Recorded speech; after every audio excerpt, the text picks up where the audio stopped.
अस्सलामु अलैकुम वरहमतुल्लाहि वबरकातुहू व मग़फ़िरतहू। डियर स्टूडेंट्स, उम्मीद करती हूँ आप सब लोग खैराफियत से होंगे। हम आपके टीचर शेख शिरीन फ़ातिमा आज के इस सेशन में class 9 chapter 1 maths 2 basic concept of geometry, इस चैप्टर में कुछ बेसिक कंसेप्ट का इयादा आपके साथ करेंगे इंशाल्लाह, जो ऑलरेडी हम जानते हैं। सबसे पहले यहाँ पर बात करते हैं खत्ताए ख़त यानी लाइन सेगमेंट की। यहाँ आप देख रहे हो एक लाइन सेगमेंट, एक खत्ताए ख़त, जहाँ नुक्ता ए और नुक्ता बी और इन दोनों नुक़ात के दरमियान के तमाम नुक़ात का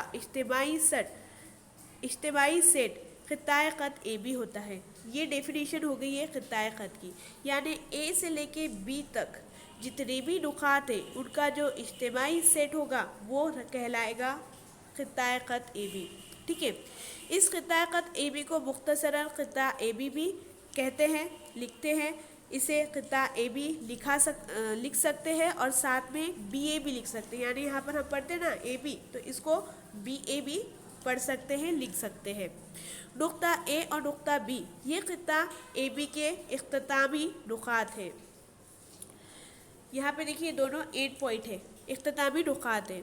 खत्ता ख़त के इख्तितामी नुक़ात के दरमियान के फ़ासले को खत्ताए ख़त की लंबाई कहते हैं। तो ये जो फ़ासला रहेगा यहाँ से लेके यहाँ तक, इस फ़ासले को इस खत्ताए ख़त की लंबाई कहेंगे, लेंथ कहेंगे। और इसे लिखते वक्त हम लेंथ ऑफ ए बी भी लिख सकते हैं, डिस्टेंस ऑफ ए बी भी लिख सकते हैं, डी यानी डिस्टेंस, एल यानी लेंथ, और इसकी लंबाई अगर 5 सेंटीमीटर है तो हम इसे इस तरह से भी लिख सकते हैं, length A B is equals to 5 centimetre, और इसी को हम ए बी बसावी 5 भी लिख सकते हैं। तो ये तमाम बातें हो गई खत्ताए ख़त की, जिसका नॉलेज आपको ऑलरेडी था, लेकिन एक छोटा सा इयादा इसमें ले रहा था। इसके आगे है शुआ, जहाँ पर एक जानिब महदूद और दूसरी जानिब लामहदूद होती है। ठीक है ना, यानी यहाँ पर इसका ये मुब्दा है, 8 पॉइंट है, और यहाँ से इस जानिब वो कितनी भी आगे हम बढ़ा सकते हैं।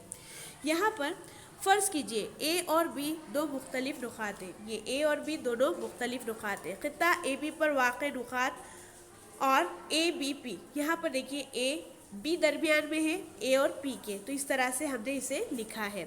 ऐसे तमाम नुक़ात पी का इज्तिमाई सेट शुआ ए बी है, तो ये सारे इज्तिमाई सेट रहेंगे, शुआ ए बी है। यहाँ नुक्ता ए को शुआ ए बी का मुब्दा कहते हैं, ये जो ए है इसे शुआ ए बी का मुब्दा कहेंगे। इस जानिब ये महदूद है, इस जानिब ये लामहदूद है। यहाँ मुब्दा है तो इसके आगे हम यहाँ पर बढ़ा नहीं सकते, यहाँ से ये महदूद है, लेकिन इस जानिब ये लामहदूद है।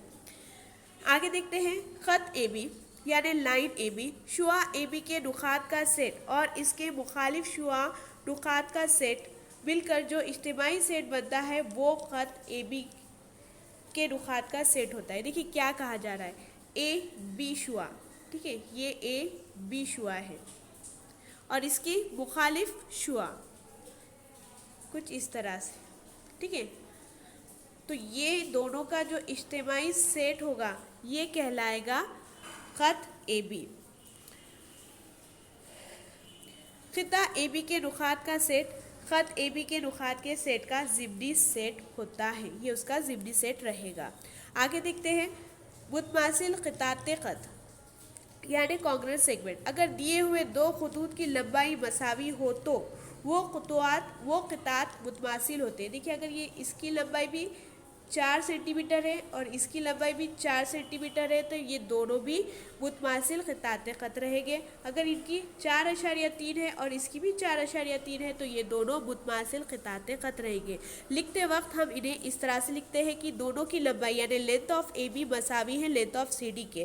तो यहाँ पर ख़ित्ता ए बी मुतमासिल है, कॉन्ग्रेंट है ख़ित्ता सी डी के साथ। ये जो अलामत आपको दिख रही है ये मुतमासिलत की अलामत है, कॉन्ग्रेंट की अलामत है। ठीक है, आगे देखते हैं खितात की मुतमासिलत। देखिए यहाँ पर 3 खुसूसियात हैं, एक है अक्सी खुसूसियात यानी रिफ्लेक्सिविटी, दूसरी है तशाकुली खासियत यानी सिमेट्री, और तीसरी है इंतकाली उबरी खासियत यानी ट्रांजिस्टिविटी। देखिए यहाँ पर सबसे पहले हम बात करते हैं ट्रांजिस्टिविटी की यानी अक्सी खसूसियात की। ये जो खत ए बी दिख रही है ये अपने आप से मुतमासिल रहेगी, ठीक है ना। यहाँ पे खिता ए बी मुतमासिल है खिता ए बी से, अपने आप से वो मुतमासिल रहेगी। ये थी रिफ्लेक्सिविटी, ये हर खत के लिए अप्लाई हो सकती है ये खासियत। दूसरी है तशाकुली खासियत सिमेट्री। यहाँ पर अगर ए बी 5 सेंटीमीटर है और सी डी भी 5 सेंटीमीटर है, दोनों मसावी है मुतमासिल है, तो यहाँ पे खिता ए बी मुतमासिल है खिता सी डी के, साथ में ही खिता सी डी मुतमासिल है खिता ए बी के। मतलब हम इसे दोनों को इस तरह से लिख सकते हैं और दोनों एक दूसरे के साथ मुतमासिल रहेगी। ये जो प्रॉपर्टी है इसे सिमेट्री कहा जाता है, तशाकुली खासियत कहा जाता है। तीसरी प्रॉपर्टी है हमारी, देखिए यहाँ पर अगर ए बी मुतमासिल है सी डी से और सी डी मुतमासिल है ई एफ से, ठीक है। यहाँ पर हम बना लेते हैं ई एफ।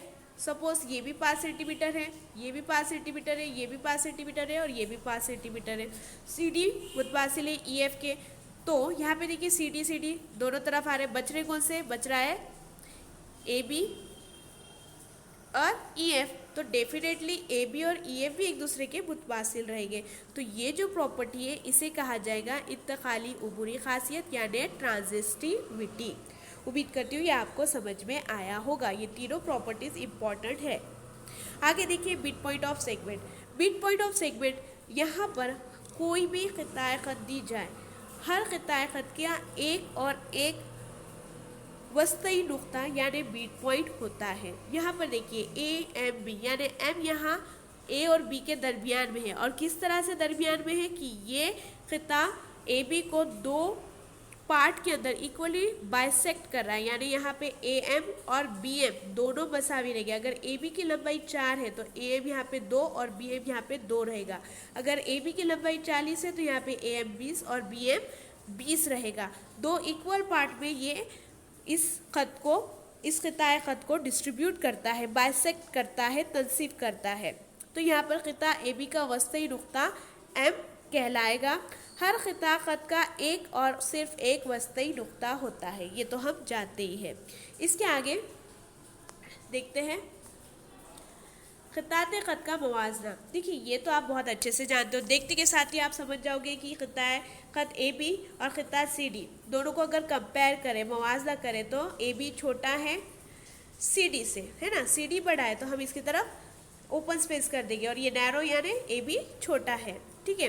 तो यहाँ पर इसे एक तो हम स्केल की मदद से, पहले तो देखने के साथ ही समझ में आया था, दूसरी बात स्केल की मदद से हम इसको मुवाजना कर सकते हैं, और तीसरी बात तरसीबकार यानी डिवाइडर के मदद से भी हम इसको जान सकते हैं। तो यहाँ पे खिता ए बी की लंबाई खिता सी डी से कम है।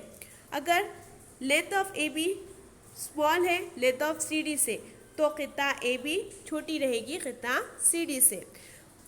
या फिर इसे इस तरह से भी लिख सकते हैं कि खिता सी डी बड़ी है खिता ए बी से। तो खितात का छोटा बड़ापन की लंबाई मुख्तसर होती है उसकी लंबाई के ऊपर, ये हम जानते हैं।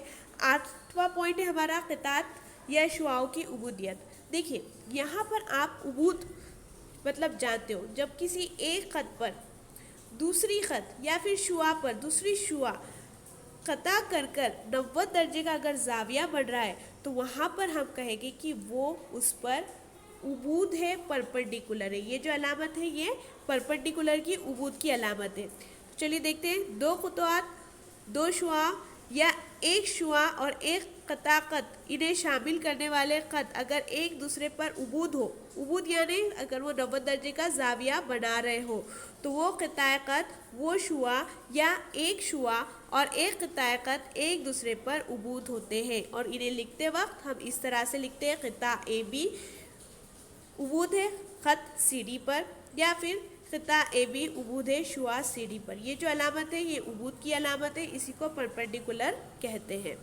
आगे है नुक्ता का खत से फासला, distance of point from a line. अगर ए बी खत उबूद है खिता सी डी पर और नुक्ता डी खत ए बी पर वाक़ है, ठीक है ना। यहाँ पर देखिए एक तो ये ए बी और सी डी एक दूसरे पर उबूद है, डी पॉइंट नुक्ता ए बी पर वाक़ है, तो सी डी खिता की लंबाई को नुक्ता सी का खत ए बी से फासला कहते हैं। तो ये जो सी डी की जो लंबाई रहेगी, चाहे वो कुछ भी रहने दो, ए रहने दो, 3 रहने दो, 4 रहने दो, तो ये नुक्ता सी से ए बी का फासला कितना होगा, वो अगर ये 3 सेंटीमीटर की लंबाई है तो 3 सेंटीमीटर फासले के ऊपर है। अगर ये ए रहा तो ये नुक्ता सी ए बी से सी फासले के ऊपर है, ए फासले के ऊपर है, हम इस तरह से लिखेंगे। तो अगर लेंथ ऑफ सी डी हो तो नुक्ता सी खत ए बी से ए फासले पर है।